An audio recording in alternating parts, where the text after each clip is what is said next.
گلگت بلتستان میں بارش، سیلاب اور لینڈ سلائیڈنگ کی تباہکاریاں، متعدد علاقے آفت زدہ قرار۔ پہاڑی ریلوں نے درجنوں دیہات صفحہ ہستی سے مٹا دیے ہیں۔ سینکڑوں مکانات، دکانیں، گاڑیاں، پل بہہ گئے۔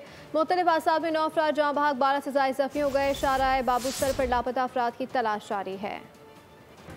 بارش، سیلاب اور لینڈ سلائیڈنگ کے بعد گلگت بلتستان تباہی کی داستان بن گیا۔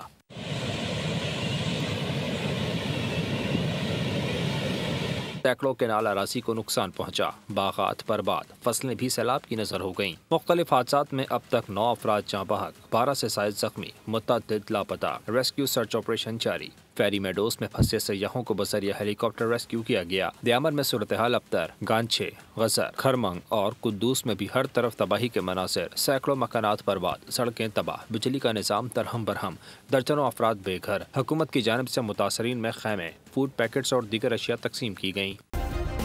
سبسکرائب کریں اور بیل دبائیں تاکہ کوئی خبر رہ نہ جائے۔